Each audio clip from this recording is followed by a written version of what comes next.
Hello, welcome back to അവർ channel. ജോയും ചാർലിയും മാത്രമല്ല ഇവിടുത്തെ അന്തേവാസികൾ. എനിക്ക് വേറെ കുറേ കൂട്ടുകാർ കൂടെയുണ്ട്. അവരെ കാണണ്ടേ, അവരുടെ വിശേഷങ്ങൾ അറിയണ്ടേ? ബാ പോകാം. ഇവരാണ് എൻ്റെ കോഴിപ്പെണ്ണുങ്ങൾ. BV380 എണ്ണമാണ് ഇവർ. 8 വലിയ കുട്ടികളും 6 കുഞ്ഞു കുട്ടികളും. ഇതാണ് എൻ്റെ വലിയ കുട്ടികൾ. ഇവരെല്ലാവരും വലിയ പിള്ളേരാണ്. ഇവരൊക്കെ മുട്ടയിട്ട് തുടങ്ങിയവരാ. രാവിലത്തെ സെക്ഷൻ ചോറാണ്. എല്ലാവരും അതിന് വെയിറ്റ് ചെയ്ത് നിൽക്കുക. 2 നേരം മാത്രമേ നമ്മൾ ഇവർക്ക് ഫുഡ് കൊടുക്കാറുള്ളൂ, രാവിലെയും വൈകിട്ടും.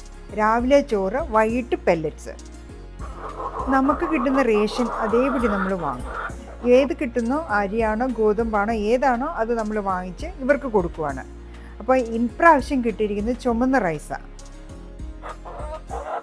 ചോറിൻ്റെ കൂടെ സാധാരണയായിട്ട് നമ്മൾ മുട്ടത്തോട് പൊടിച്ചത്, നമ്മുടെ വീട്ടിൽ ഉപയോഗിക്കുന്ന മുട്ടയുടെ തോടെല്ലാം നമ്മൾ ഒരു പാത്രത്തിൽ അടച്ചു വെക്കും.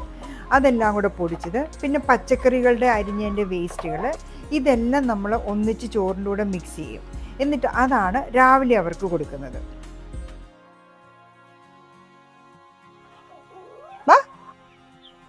ഇവരെല്ലാം 3 മാസം പോലും പ്രായമായിട്ടില്ല. ഏതാണ്ട് 2.5 മാസം കഴിഞ്ഞതേ ഉള്ളൂ. കൊച്ചുകുട്ടികളാണ് ഇവർ. 6 പേരേ ഉള്ളൂ. ഒരു കമ്പാർട്ട്മെൻറ്റിൽ 3 വീതം, അങ്ങനെ 6 പേര്. രാവിലത്തെ സെക്ഷൻ്റെ പ്രിപ്പറേഷൻ ഇങ്ങനെയാണ്. മുട്ടത്തോട് പൊടിച്ചതും ചോറും കൂടെ മിക്സ് ചെയ്തിട്ട് നമ്മൾ അവർക്ക് കൊടുക്കുന്നു. ഇപ്പോൾ ഈവനിങ് നമ്മൾ പെല്ലറ്റ്സ് ആണ് കൊടുക്കുന്നത്, ഇവരുടെ കോഴിത്തീറ്റ തന്നെ. അപ്പോൾ അതിനു വേണ്ടിയുള്ള നിപ്പാണ്. രാവിലെ കൊടുത്ത് എല്ലാം തീർത്ത് വെച്ചിരിക്കുകയാണ്. എല്ലാം എംറ്റിയാണ്. രാവിലത്തെ ചോറെല്ലാം കഴിച്ച് തീർത്തു. ഇനി വൈകിട്ടത്തേക്കുള്ള റെഡിയായിട്ട് നിൽക്കുകയാണ് അവർ.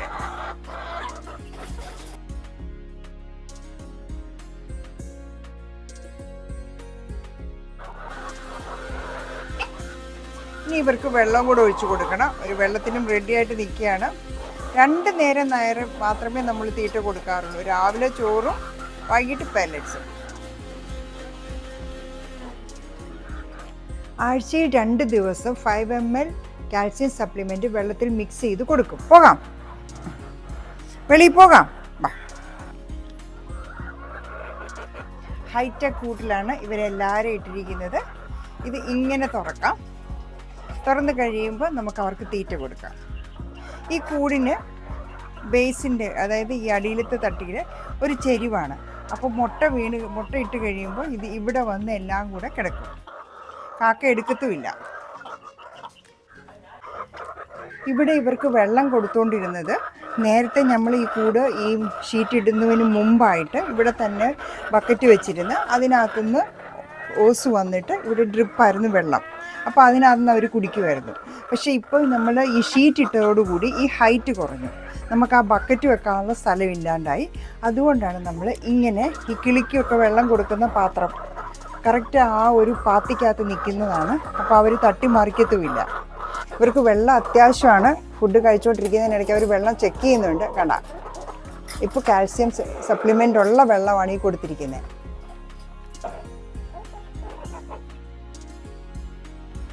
ഇവിടെ ഒന്നും വേസ്റ്റ് ആക്കാറില്ല. നമ്മൾ മുട്ട ഉപയോഗിച്ചാൽ അതിൻ്റെ തോട് കോഴികൾക്ക് തന്നെ ചോറിൻ്റെ കൂടെ ഇട്ട് മിക്സ് ചെയ്ത് കൊടുക്കും. പിന്നെ കോഴിയുടെ അപ്പി മുഴുവനും നമ്മൾ ബയോഗ്യാസ് പ്ലാന്റിലേക്കാണ് ഒഴിക്കുന്നത്. അവിടെ നിന്ന് നമുക്ക് ഗ്യാസായിട്ട് കിച്ചണിലേക്ക് കിട്ടും. ബയോഗ്യാസിൽ നിന്ന് വെളിയിലേക്ക് വരുന്ന സ്ലറി ഉഗ്രം വളമാണ്. അത് നമ്മൾ വെള്ളത്തിൽ ഡൈലൂട്ട് ചെയ്തിട്ടാണ് നമ്മുടെ പച്ചക്കറികൾക്കും ചെടികൾക്കും എല്ലാം വളമായിട്ട് ഉപയോഗിക്കുന്നത്. കൂടിന് മാക്സിമം എയർ സർക്കുലേഷനും പ്രൊട്ടക്ഷനും ചെയ്തിട്ടുണ്ട്. ഇതിൻ്റെ പുറത്തും എല്ലാം ഞാൻ ഗ്രീൻ മെഷ് വെച്ച് കവർ ചെയ്തിരിക്കുക. എക്സ്ട്രാ ഒരു മെഷ് കൊടുത്തിരിക്കുക. അകത്തേതുള്ള അല്ലാതെ തന്നെ വെളിയിലും എല്ലാം ഫുൾ കവേർഡാണ്. ഈ സൈഡിലും കൊടുത്തിട്ടുണ്ട് എക്സ്ട്രാ മെഷ്, പുറകിലും ഉണ്ട്. ഇവിടെ മെഷ് എക്സ്ട്രാ കൊടുത്തിരിക്കുകയാണ്. ഇതിലൊന്നും കാക്ക കയറൂല. ഇവിടെയാണ് എൻ്റെ കൂട് വെച്ചിരിക്കുന്നത്. ഞങ്ങളുടെ ഔട്ട് ഹൗസിൻ്റെ സൈഡിലായിട്ട് ഒരു മാവുണ്ട്, ഒരു വലിയ മാവുണ്ട്. അത് അപ്പുറത്തെ സൈഡിൽ നിന്ന്. പിന്നെ ഇവിടെ ഒരു പ്ലാവുണ്ട്. ഈ പ്ലാവിൻ്റെ കീഴെയാണ് ഞങ്ങളുടെ കോഴിക്കൂട് വെച്ചിരിക്കുന്നത്. അങ്ങനെ ആകുമ്പോൾ അധികം ചൂടടിക്കുകയില്ല. ഇതാണ് മെറ്റൽ ഷീറ്റ്. ഈ മെറ്റൽ ഷീറ്റിലേക്കാണ് അപ്പിയെല്ലാം വരുന്നത്. കോഴിയുടെ അപ്പിയെല്ലാം ഇതിൽ തന്നെ കിടക്കും. അപ്പോൾ നമുക്ക് വാഷ് ചെയ്ത് കളയാൻ ഭയങ്കര എളുപ്പമാണ്. പിന്നെ ഈ ബയോഗ്യാസിലേക്ക് പോകുന്ന ഇത് ഞാനിങ്ങനെ ഒരു കപ്പ് വെച്ച് അടച്ചു വെച്ചിട്ടുണ്ട്. കാരണം ഇതിനകത്ത് കൂടെ വല്ല എലിയോ പാമ്പോ അകത്തോട്ട് കയറാണ്ടിരിക്കാൻ വേണ്ടി. അപ്പോൾ ഇങ്ങനെ ക്ലോസ് ചെയ്ത് വെച്ചിരിക്കുക. ഇത് തൊട്ടടുത്തുള്ളത് ഫുഡ് വേസ്റ്റ് ഇടുന്നതാണ്. അതും കംപ്ലീറ്റ്ലി എപ്പോഴും ക്ലോസ്ഡ് ആണ്. കാരണം എന്താ അകത്തോട്ട് കയറുക എന്നറിയില്ല. പറമ്പിരിക്കുന്ന സാധനങ്ങളായിട്ട് നമ്മൾ ശരിക്കും കെയർഫുൾ ആയിരിക്കണം. പിന്നെ ഞങ്ങളുടെ കിച്ചൻ്റെ ജനലിൽ നിന്ന് ഡയറക്റ്റ് വ്യൂ ആണ് കോഴിക്കൂട്.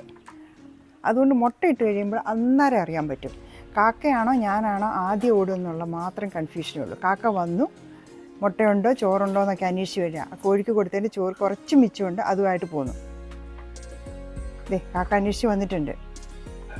ഇവിടെ മുട്ടയിട്ട് കഴിയുമ്പോൾ റണ്ണിങ് റേസാണ് കാക്കയും ഞങ്ങളുമായിട്ട്. ആദ്യം ആരാണ് മുട്ടയെടുക്കാൻ ഓടുന്നതെന്ന്.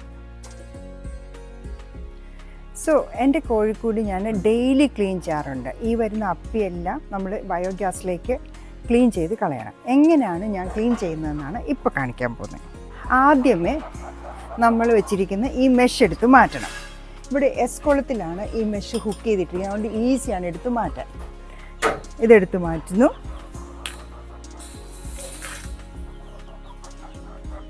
അവിടെ ചാരി വെച്ചിരിക്കുകയാണ്, ആ ഭിത്തിയിലോട്ട് ചാരി വെച്ചു. ദെൻ അടുത്തത് ഈ മെഷും എടുത്ത് മാറ്റണം. ഇതും ചാരി വെച്ചു. എനിക്ക് ആകെ ഒറ്റ ഒരു ആയുധം മാത്രമേ ഉള്ളൂ, ഈ ഒരു തൂമ്പ പോലത്തെ ഒരു സാധനം. ഈ സാധനമാണെങ്കിലും ഈ കോഴിക്കൂടുണ്ടാക്കിയപ്പോൾ എനിക്ക് ആ ജോലിക്കാരുണ്ടാക്കി തന്നതാണ്. പക്ഷെ ഭയങ്കര യൂസ്ഫുള്ളാണ്.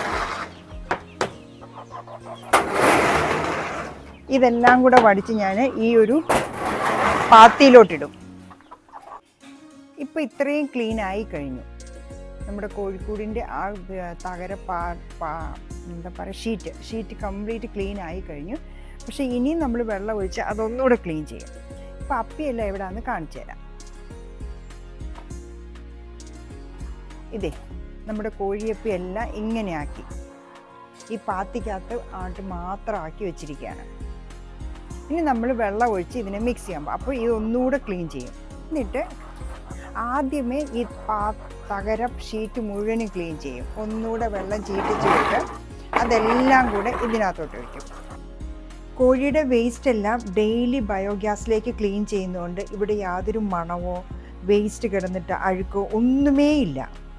ഇതെല്ലാം ഈ വെള്ളം ഒഴിച്ച് കഴുകുന്ന ഇതെല്ലാം നമ്മുടെ ബയോഗ്യാസ് പ്ലാന്റിലേക്കാണ് പോകുന്നത്. നന്നായിട്ട് ക്ലീൻ ചെയ്ത് അതെല്ലാം മിക്സാക്കി പ്ലാന്റിലേക്ക് പോകുന്നു. ഒരു 4 to 5 hours കഴിയുമ്പോഴത്തേക്കും ഇതെല്ലാം ഗ്യാസായിട്ട് നമുക്ക് കിച്ചണിലേക്ക് തിരിച്ചെത്തുകയാണ്. ഒരു റീസൈക്ലിംഗ് തന്നെയാണ് നടക്കുന്നത്. ഇന്നത്തെ ക്ലീനിങ് സെക്ഷൻ കഴിഞ്ഞു. എല്ലാം കൂടെ ഒരു 10 മിനിറ്റ് എടുക്കും. ബയോഗ്യാസ് പ്ലാന്റിൻ്റെ ഡ്രമ്മിലേക്ക് ഇൻപുട്ട് വഴി വെള്ളം വരുമ്പോൾ ഔട്ട്പുട്ട് വഴി സ്ലറി വെളിയിലേക്ക് വരും.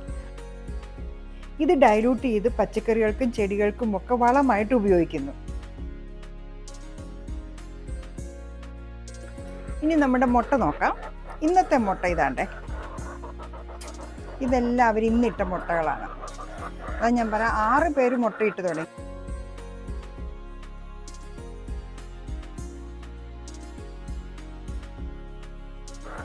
ഈ കോഴികൾ BB380 ആകെ മുട്ടയിടുന്നത് 1.5 വർഷമേ ഉള്ളൂ. അതായത് ആദ്യത്തെ 5-6 മാസം തൊട്ട് അടുത്ത 1.5 വർഷത്തേക്ക് അവർ മുട്ടയിടും. അതായത് 2 ഇയേഴ്സേ ഉള്ളൂ അവർക്ക് നമുക്കവർ എന്തെങ്കിലും പ്രൊഡക്ഷൻ തരുന്നത്. അത് കഴിഞ്ഞാൽ പിന്നെ ഇവർ ഇറച്ചിക്ക് വിൽക്കുകയാണ് പണി. അപ്പോൾ ഈ ഒരു സെക്ഷൻ ഈ വലിയ കുട്ടികൾ മുട്ടയിട്ട് കഴിയുമ്പോഴത്തേക്കും തീരാറാവുമ്പോഴത്തേക്കും അടുത്ത 6 മന്ത്സിലേക്ക് ഈ കുഞ്ഞു കുട്ടികളുണ്ട്. അതാണ് 2 സെക്ഷനായിട്ട് വളർത്തുന്നത്. 2 പ്രായക്കാരാണ്. അപ്പോൾ ഇവർ അടുത്ത ഒരു 4 മാസം കഴിയുമ്പോൾ അവരും മുട്ടയിട്ട് തുടങ്ങും. അങ്ങനെ ഒരു പീരീഡ് ഓഫ് 1 ഇയർ നമുക്ക് കുറേയേറെ മുട്ട കാണും. കഴിഞ്ഞ 5 വർഷമായിട്ട് ഈ രീതിയിലാണ് ഞാൻ കോഴിയെ വളർത്തുന്നത്. മുട്ട, ഗ്യാസ്, വളം, മീറ്റ് എല്ലാം കിട്ടുന്നു. Thank you so much for watching.